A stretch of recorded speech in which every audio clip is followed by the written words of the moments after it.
Okay, magandang gabi po. Dito po sa Donmar TV. Nandito po tayo sa ating sasakyan ngayon, nagva-vlog, no? Ang una nating pag-uusapan ngayon ay itong si Senator Judge Raffy Tulfo. Okay? Sabi dito sa balita, nakakahalata na kami. Raffy Tulfo questions speaking time for minority bloc. Iyakin itong si Raffy Tulfo eh. Oh, si presiding officer Senator Judge Cheese Escudero, patas naman eh. Medyo sablay lang yung nagpumindot ng bell. Itong si Raffy Tulfo, ang inyong idol ninyo, yakin. Akala mo naman bright. Akala mo naman may punto yung mga pino-point out niya. Mamaya ipapakita ko yan ha. At i-explain natin bakit iyakin itong si Raffy Tulfo. Pangalawa ating pag-usapan ngayon ay ito ngang si NBI Director Matibag, no? Iginisa ni Senator Judge Amy Marcos. Ayan. Pinag-usapan doon, no? Tinanong po siya ni Senator Amy Marcos patungkol po sa assassin issue ni VP Sara. Ginisa siya. Durog na durog itong si Matibag dito kay Senator Amy Marcos. Mamaya panoorin natin yan at magre-react tayo. Tapos heto pa no, itong si Erwin Tulfo na pumapapel rin eh. Pinag-usapan nila yung hitman, hitman umano no, na nakausap ni VP Sara, may person of interest na ang NBI, sabi ni Matibag. Mamaya atin pong pakinggan itong si Erwin Tulfo, okay? Gaano ba katotoo yung hitman na yan? Ang corny-corny eh. At last but not the least, heto yung pinakamatindi nating pag-uusapan. Itong si Luistro. Halos umiyak si Luistro. Namutla si Luistro. Kasi po, nagkasagutan sila ni Senator Judge Robin Padilla. Alam naman natin si Robin Padilla. Kitang-kita ko kay Robin na parang naiinis siya dito sa mukha ni Luistro. Alam niyo naman nakakabuesit yung mukha ni Luistro, 'di ba? Alam niyo naman kung papaano niya binababoy itong si Vice President Inday Sara Duterte. Siyempre itong si Robin Padilla, hindi talaga maiiwasan na anong tawag diyan?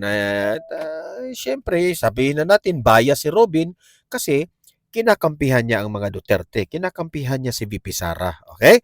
Yan ang panoorin natin kasi puros mga maiinit ang ating ipapakitang video ngayon at magre-react tayo. Okay? Pero bago ang lahat guys, bago natin ito i-re-reactionan, no?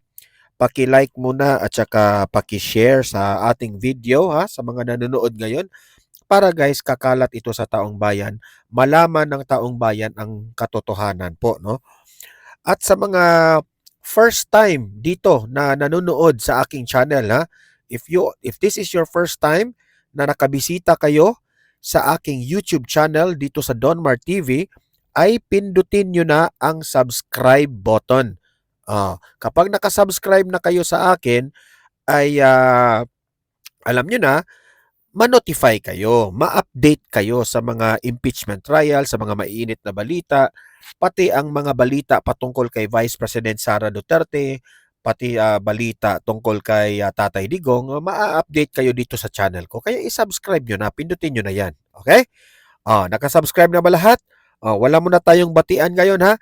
Unahin muna natin itong si Raffy Tulfo. Bakit umiyak itong si Raffy Tulfo? Ito, i-play natin yung video. Play! Bakit pag sa kabila pinapayagan sila 5-10 minutes? Bakit pag sa amin, sa majority, kinakat agad ni remind pagdating ng 2 minutes? I think nakakalata na kami. So dapat pag sinabing 2 minutes, 2 minutes. Pag sa amin sa majority, pag 2 minutes, pinipindot nito. 2-3 beses. Iyakin? Totoo yan. Pero pag sa minority, umabot na ng 5 minutes, 10 minutes. At meron akong record yan. Pinapayagan. Why? Thank you. Yes. Iyakin? comments of Senator Judge Rafi Tulfo is recognized. However, the chair would like to point out that in the impeachment court, there is no majority nor minority. We are all Paimportante Senator kasi. judges. And Senator Lacson earlier requested also an additional time to finish his point, which the chair allowed. That's why the chair reminded Senator Judge Padilla to wind up because Hindi. his time already lapsed. Kaya nga, Mr. Presiding Officer, I'm sorry, I do have a lot of respect in you. Yung sa akin lang, kahit na sino senador, kapag dating na ng 2 minutes, pinipindutan ng bell eh. Ako ilang beses na ako nang pindutan ng bell. Nakakairita eh. Samantalang yung iba, hindi pinipindutan ng bell, umabot pa ng 5 minutes. Iiyak ka. I'm not referring to anybody here now.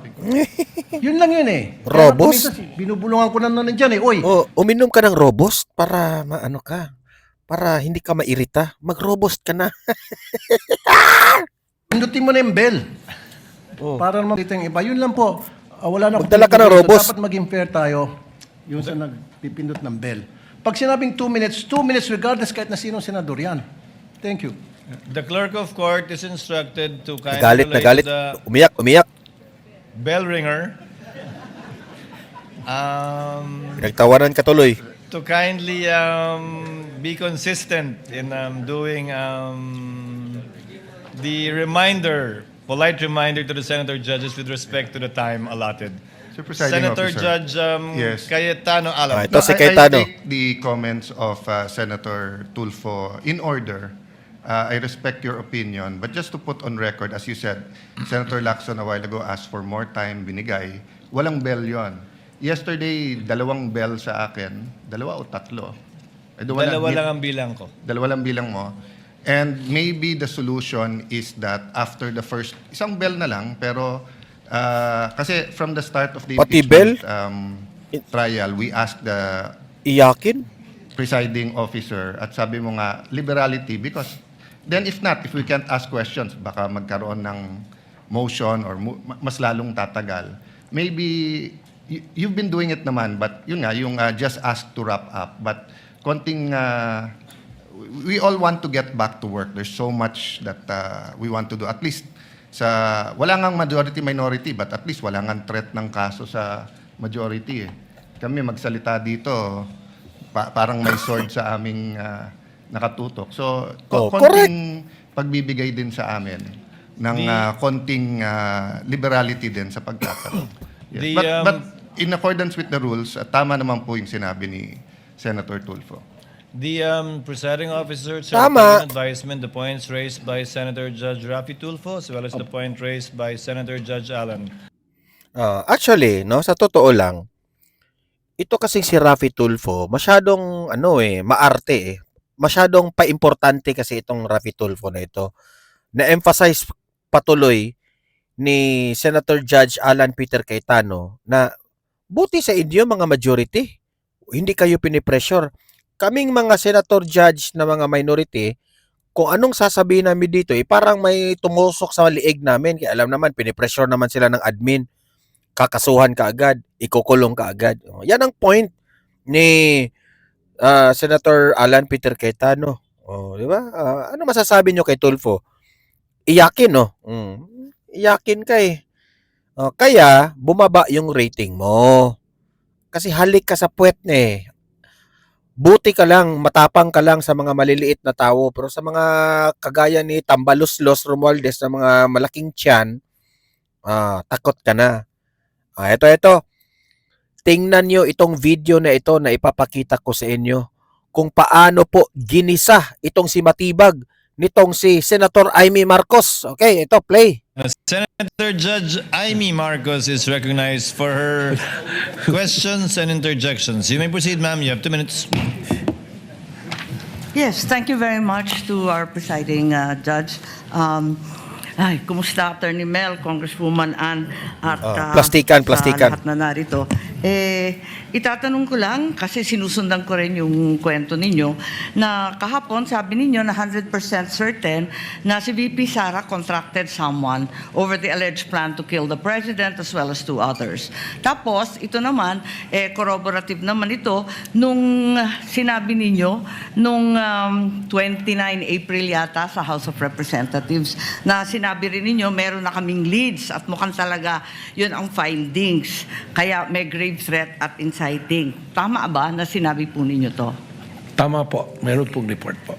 At alam din natin na nag-file na yung NBI February 2025 na ng inciting to sedition case against BP nung February last year. Ngayon, nagtatanong lang ako, 14 months later, as late as 29 April, the NBI still has not identified yung supposed assassin. Does it mean na at that time na nagpila sila ng kaso ng inciting noong Pebrero na nakaraang taon, the NBI wasn't even sure if there was an actual assassin? Alam ko before your time to, no, Mel?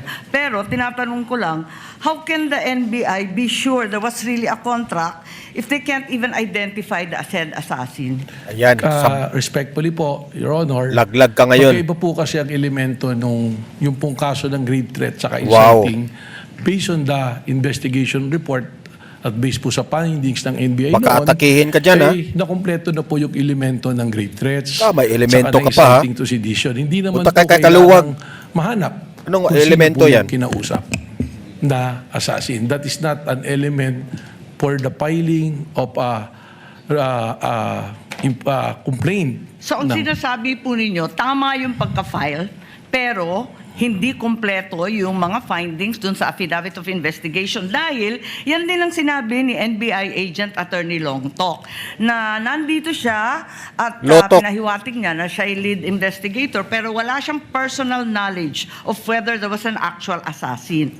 So, why is it that 14 months after filing of the cases, the assassin is yet to be named? At ngayon, humihingi pa kayo ng 3 hanggang 6 na buwan para tuklasin kung sino nga yun. Ganito nga po, yung pong grave threat at Durog inciting ka ngayon. sedition, nandun na po sa DOJ yan. That is the subject of a resolution na dapat gawin ng DOJ. Magkaiba po yan, hiwalay po natin.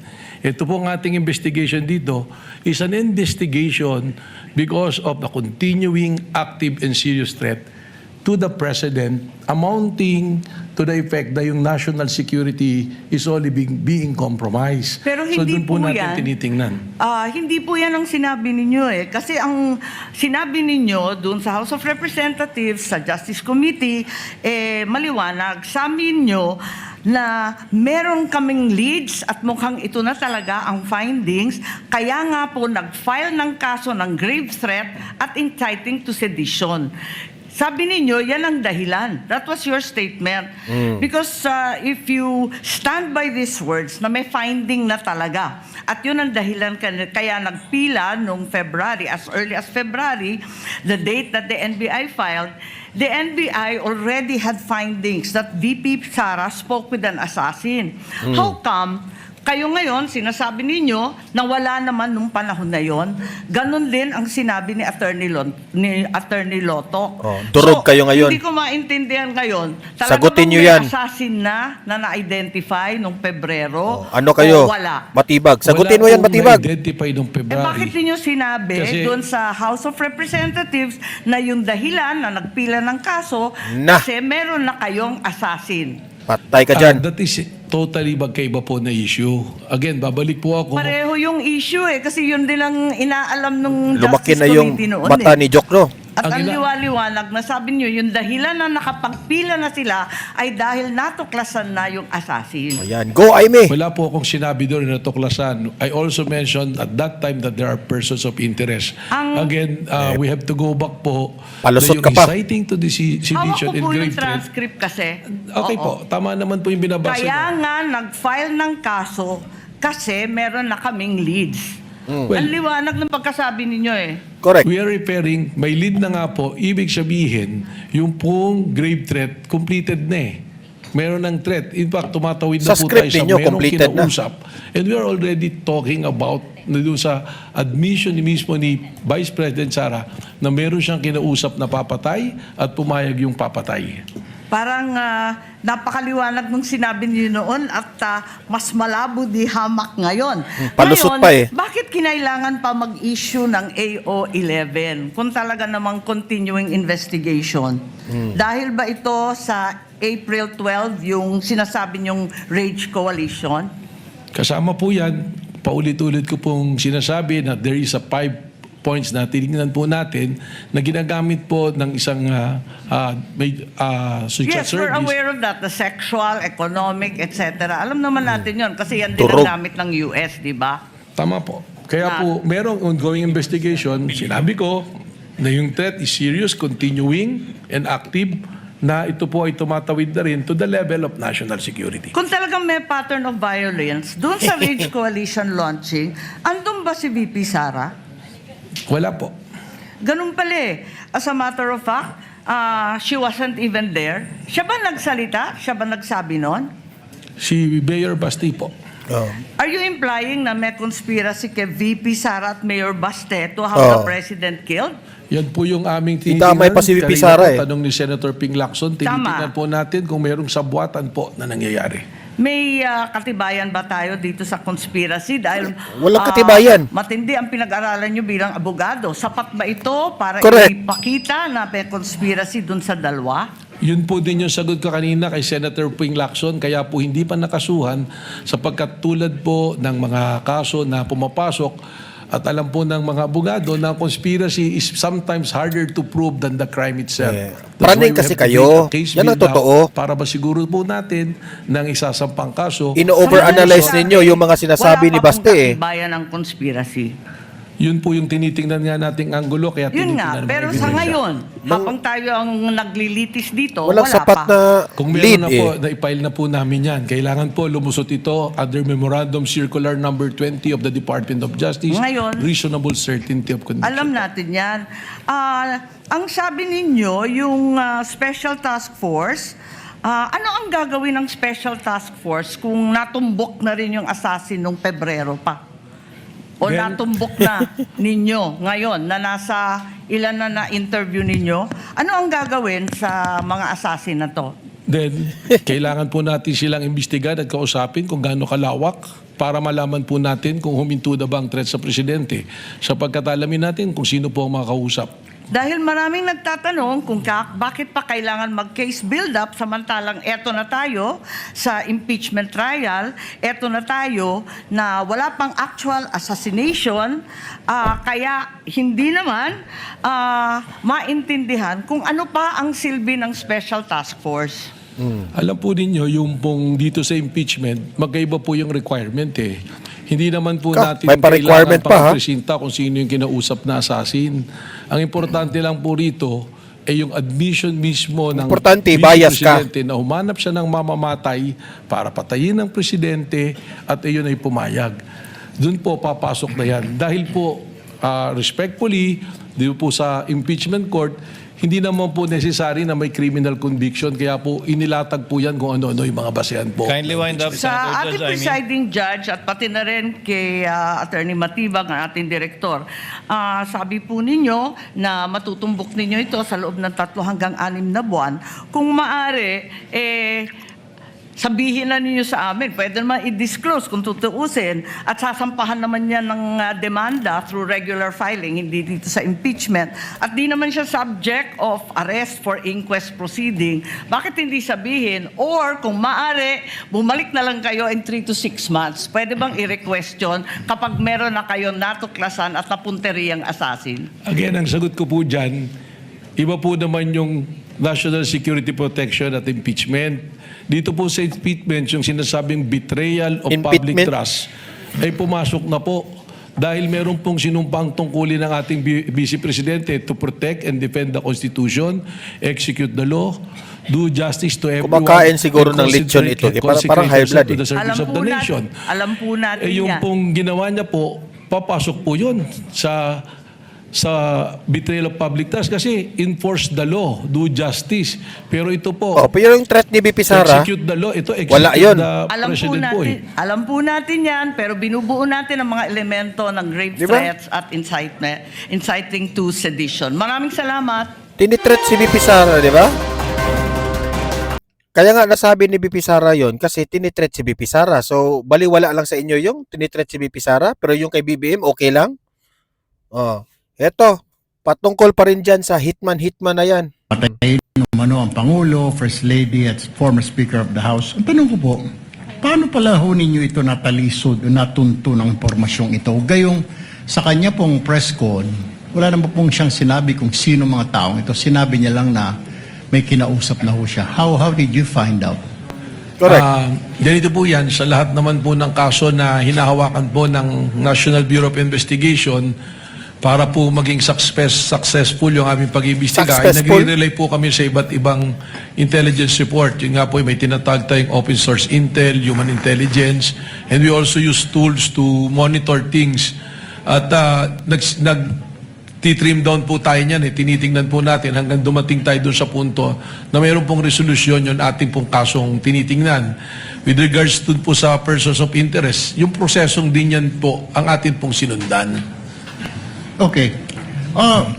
Without mentioning po kung sino itong mga tao na ito or yung pagkakilala nila, kung nasaan sila, maaari po ba ninyong bigyan kami ng ideya itong mga persons of interest na ito? Kung ano po talaga ang trabaho nila, kung sila po ba talaga yung mga hitman o mga gun for hire o riding in tandem, ano ho ang klaseng trabaho meron itong mga ito?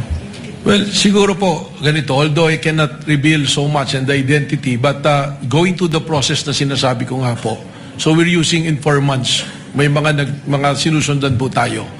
Ang una-una ng ating pong tinignan dyan, yun nga pong sinabi na kumausap ng papatay at yung pong papatay ay pumayag na. So, ano pong ginawa natin dito? Tinignan na natin kung sang spear po papasok, sino ba yung pwede, saan ba pwedeng nanggaling yon? Hindi kagad sino, saan po ba pwedeng nanggaling yon? At lumalabas po rito, alam natin yung kasaysayan, malawak po ang kanyang tinatawag na connection, yung network po. Alam naman natin, siya ay Vice Presidente at ang dating Pangulo ay kanyang ama, ibig sabihin nakadevelop po ito ng mga relasyon. Unang-una na sa mga men in uniform Hinuhusgahan nyo hanggang sa ngayon, kaagad. marami po rito na Yan ang mali ninyo. na-appoint pa niya nung panahon na sila ay nandiyan. Nandiyan Bias din po, ka. binanggit ko yung Vice President Nang huhusga kayo. sa security group at yung pong mga double death squad. So tinignan po natin at tinignan by process of elimination yung mga tao po na maaaring dun nang galing or maaaring nakakaalam. And by process of elimination, nag-start po kami maraming individuals hanggang sa matrim down po namin ng matrim down hanggang sa ngayon. Kaya sinabi ko po kahapon sa kagalang-galang sa katanungan ng ating Senate President po, gaano ba katagal pa to? And I said, we have great progress dahil lang simula po kami sa marami ngayon na trim down na po namin sa iilan na personalidad po. Okay, pangalawa sa huling katanungan ko po, Ginoong Testigo, ay ito pong threat na ito po hanggang ngayon ay continuing threat po ito or pwedeng i-execute anytime ng mga sinasabi ninyong persons of interest? Yun na po yung atin pong pangamba na nakikita. Because hindi po natin nakukuha, sigurado po tayo na may kinausap at pumayag, subalit yung pagkakakilanlan ng taong kinausap ay hindi pa rin po natin nakukuha. So ibig sabihin po, yung threat po na ito sa Pangulo is a continuing and active threat po and serious. Gumagawa sila ng So yun po yung gusto assassin. natin i-address dito. Yun ba? Panguling katanungan na lamang, Mr. Witness, naimporma na po ba ang Pangulo at ang kanyang PSG para alam ho nila ang kanilang gagawin at hindi po sila malingat sa kanilang seguridad? Meron po kaming tuloy-tuloy na pakikipag-ugnayan sa ating sa palasyo po. I will not mention who exactly yung mga kausap po namin doon, but there's always continuing threat assessment po na ginagawa po kami. Thank you, Mr. Witness. Presiding Officer, thank you. Thank you, Senator Judge Erwin Tulfo. Senator Judge Lacson.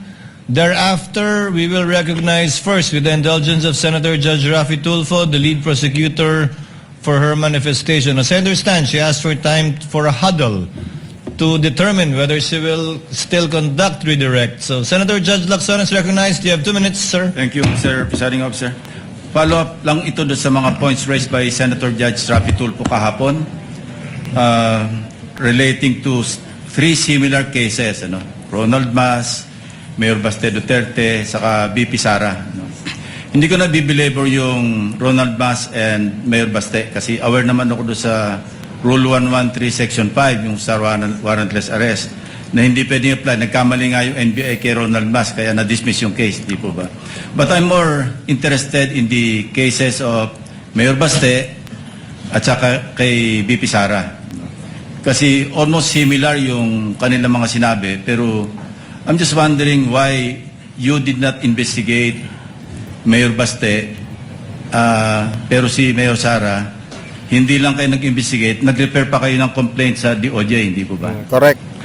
Yun po yung amin pong ginawang investigasyon ay doon na po sa threat na sinasabi namin na pangkalawakan. Yun dito po kay Mayor Baste, kaya hindi po natin na inimbestigahan, isinasama po namin dito sa task force na ito to come out with the report eventually, but we have coordination also po with other agencies. Yes. So walang ongoing law enforcement investigation against Mayor Baste? Kasama po dito sa ano po namin sa special task force po.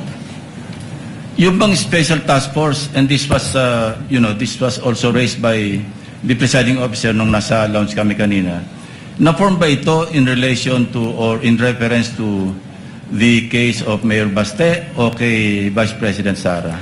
Yung pong trigger point na nangyari dito ay yung pong kay Mayor Baste po. But prior to that, we are continually monitoring the threat. Kasama po sa aming pag-uusap yan. In fact, yung pong aming reporting ng records as early as nung nag-assume po ako ng February, mga first week pa lang po ng March, kasama na po sa reporting yung mga threat assessment. But nung napansin po namin na itong rage rally na to can escalate to a bigger threat to the national security, dun po namin ipinasok ito. So mas ang ginamit nyo yung kay Mayor Baste as an open source kesa sa mag-file kayo ng criminal complaint against Mayor Baste? Ganun po yung naging process namin dito, but eventually we have an agreement within us that if we can establish that the elements for grave threat will be there, we will be contemplating also on filing a grave threat and inciting to sedition as well. Pero halos pareho kaya iniisip ko, baka meron double standard. Bakit kayo nag-focus kay Vice President pero hindi nyo in-apply kay Mayor Baste? Halos pareho sinabi nila na maliwanag naman, bukod doon sa January 2026, na ulit pa ng April 12, di ba? Na sinabing Romanov, threat against the first family, nasundan pa ng pupugot, ang kailangan lang namin yung ulo. So, pero kay Vice President, halos ganun din Pero bakit inimbestigahan nyo kay Vice President Sara at na-refer nyo na sa DOJ for PI, pero yung kay Mayor Baste, parang unlevel, nasa law enforcement investigation pa rin. Sapagkat ang isa po Durog ka dinedevelop ngayon. namin dito na jury po is yung sabwatan. And alam po natin, if we go to court using the theory of conspiracy, medyo mas mahirap po na ipasok na kaso. Kaya it taking much time to develop the case po. May request for additional time, Mr. Presiding Officer. Punta lang ko kay Las Cañas. Opo. Okay. Yung kay Las Cañas, ginamit nyo yung kanyang affidavit na sinabit sa ICC. Tama po. Parang pang-open source. Tama Not for po, sir. anything, di ba? Not for anything po. So yes, walang sir. evidentiary value ito. Yun po ay ang basehan namin, kaya po namin iprinisinta. Isa po sa naging basehan namin dun po sa, isa nga dun sa 5 standards po natin na pattern of violence po. Pero wala kayong intention na kung magpapile kayo ng kaso, isasabit yung affidavit niya na sinabit sa ICC. As a matter of preference lang po for the purposes of establishing the pattern of violence. But to directly papanagutin po sa isang criminal or what, sa palagay ko po, baka po hindi ito tatanggapin ng korte po. Yeah, kasi kung open source, hindi nga tatanggapin ng korte. Tama po. Kasi kung open source, kung nag-extend pa kayo, in-expand nyo yung open source information gathering, dapat sana nireview nyo rin yung aming committee hearing dito.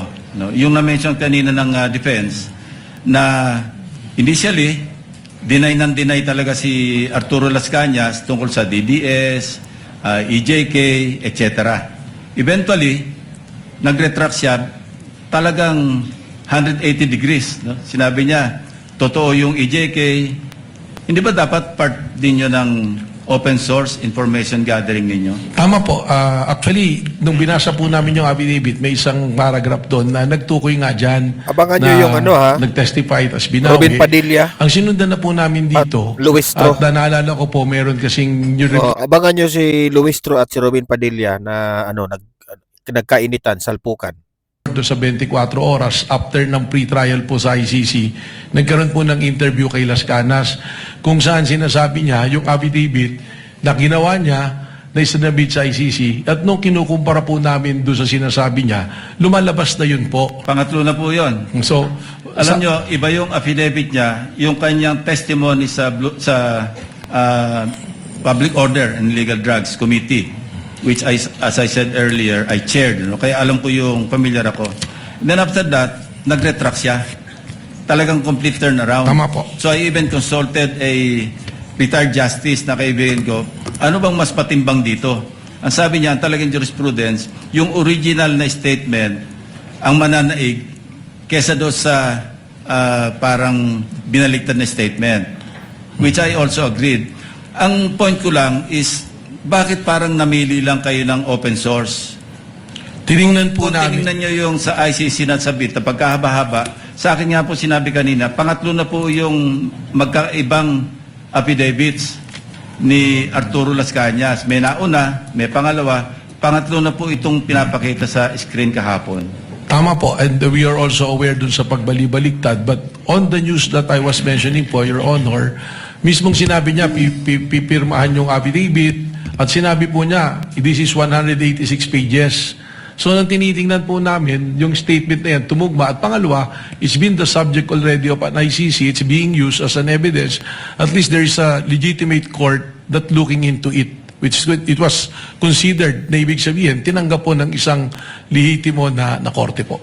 Yeah, I'm not trying to put you on the spot. I'm just trying to be fair, no? Apo. Kasi gusto ko talagang maliwanagan para pagdating ng takdang oras, alam ko yung aking boto. Tama Maraming po. salamat po. Salamat Thank you, po. Senator Judge Lacson. Before the chair recognizes Senators, Okay, yan. Senator Judge Punta tayo dito sa patungkol naman dito kay Robin Padilla, at itong si Luistro. Okay? Nagkasagutan itong dalawa. Tingnan nyo paano namutla itong si Luistro. Play. Meron po akong katanungan para sa prosecution. Sa akin pong mga kaibigan, sa prosecution. Napakahalaga po sa bawat pagdinig ay yung nagsasabi ng katotohanan. Tama po ba? Tama po. Opo. Pagka ang isang witness po ay naging halimbawa ng paiba-iba ang sinasabi, ano pong tawag dito? Ala, paiba-iba pala yung Di ba po kasinungalingan? This is a hypothetical question, Apo. Your Honor. You are not referring to any particular witness? Si Las Cañas po. Yung inyo pong pinakitang affidavit, Your Honor? alam niyo po, hindi pa po ako tapos, kaibigan. Alam niyo po, napakalungkot po para sa amin na marinig na merong kayong ibinigay na affidavit na nabahiran dito po sa loob ng Senado. Dito, sa plenaryo ng Senado ay nabahiran ng matinding masasabi nating kasinungalingan sapagkat magkaiba ang kanyang sinabi. October 3, 2016, sinabi niya walang kinalaman ang Pangulong Rodrigo Roa Duterte. February 20, March 6, na iba na ang istorya. Ang tanong ko po, ano ang tawag sa taong paiba-iba ang sinasabi? Di ba po sinungaling? May I answer, Your Honor? Opo. Kagaya po ng aking binigyang linaw kanina, at paulit-ulit na rin pong sinabi ng ating presiding officer. Pakisagot na lang po kasi yun lang po ang tanong. Tama po ba o mali na tawaging sinungaling ang taong iba-iba ang sinasabi? I'm sorry, Your Honor, but I need to qualify my answer. Mr. Presiding Officer, isang simpleng tanong lang po. The lead prosecutor may agree or disagree or state a different characterization. I can state a different characterization if I'm asked by the good Senator Judge. You may disagree or agree with the Your statement Honor. of the Honorable Senator Judge Padilla. Feel free to say no or yes, Counsel. Kagalang-galang ng mga senator judges at sa atin pong mga nanonood na kababayan. Dahil binanggit po ng kagalang-galang na Senador Robin Padilla ang pangalan at ang affidavit ni Arturo Las Cañas, nais ko pong linawin ang kanina ko pong manifestasyon. Ito po ay ipresenta sa impeachment court bilang bahagi ng testimonya ng witness. Hindi pa din po sinasagot ang... Lead prosecutor, the response, it's not responsive to the question of Senator Judge Padilla. Ala, patay ka dyan. Allow me to, if the good Senator Judge will allow the presiding officer, pwede ba nating sabihin, lead prosecutor, na ang testigong pabago-bago ang kanyang testimonya sa magkakaibang petsa o araw o panahon ay isang testigong hindi maaasahan? Without particular reference to Arturo Las Sa Cañas, pangkalahatan, I agree with you, Honorable Presiding Officer. Posible nagsisinungaling siya sa isa, nagsasabi ng totoo sa isa, o nagsisinungaling sa isa, nagsasabi ng totoo sa isa, hindi na natin malalaman yun. Tama po ba yan? Without particular reference to Arturo Las Cañas, I agree with you, Honorable Presiding Officer. Thank you. Maraming salamat po, aming ginoong You may proceed, tagapamahala. Senator Judge Padilla. Opo. Kasi po, katulad po ng sinabi ng aming Senator Judge, 10,000 hours, Pampilo Lacson, napakaliwanag po ng sinabi niya. At kami din po dito, ako po mismo ay gumawa din ng panukala na dapat yung mga nagsisinungaling dito, yung mga paiba-iba ng testimony na nagiging aming mga witness, ay dagdagan dapat ang sintensya ng perjury. Kailangan amendahan ang batas na yan. Ngayon, Galing ni Robin. bilang pakiusap po sa inyo, sa prosecution, pwede po ba na sana ay maiwasan natin ang pagbibigay ng witness na may kasong perjury? Hindi na po ito si Las Cañas. Ang sinasabi ko po ay yung dalawang mahal nating witness, si Attorney Jeremy Lotok at si NBI Agent Talilong, na sa mga oras na ito ay may kasong hinaharap na perjury. Pwede po bang iwasan natin na may mga ganito tayong witness para ang nasasakdal po kasi dito ay ibinoto ng 32 million na tao. Sana po, aming mga mahal na kaibigan sa prosecution, ay isipin nating mabuti bago po tayo magbigay ng mga witness na may perjury na kaso o Ala! nagkaroon po kami ng dahilan na gumawa ng amenda na itong perjury ay amendahan. Pwede po ba yun? Your Honor, with all due respect, I would like to take exception to the question and manifestation of the Honorable Senator Judge Robin Padilla. First of all, we were able to verify already that there are no cases pending against Palusot the ka pa eh. prosecution witnesses. In addition, Your Honor, and only to respond to the concern of the Honorable Senator Judge Padilla, ang conviction po ay hindi ground for disqualification unless it is final and unless it is punishable by more than 1 year and that the crime constitutes moral turpitude. Alam niyo po, napakaganda. Mag-ingay. Korte po ito. Thank you. You may proceed, Senator Judge. Who was speaking? Ako po. You may proceed, Senator Judge. I was Padilla. interrupted. With due apologies. So, ibig niyo pong sabihin, yung mga senator judges dito ngayon na humaharap sa kaso, na hindi po pinapayagan ng ombudsman at hindi pa rin sila guilty, ano pong ibig niyo sabihin? Namutla. Your Honor, with all due respect, ang question niyo po kanina ay kaugnay ng pagtistigo. Testigo nga, Referring to judges the nga yung witnesses of sinasabi the prosecution, Your Honor. Ang usapan po ay yung guilty or not guilty. Okay? So, tatanong na po ako ng bago. Opo. Pwede po ba? May I be clarified, Your Honor, on your last question about the senator you said are facing cases?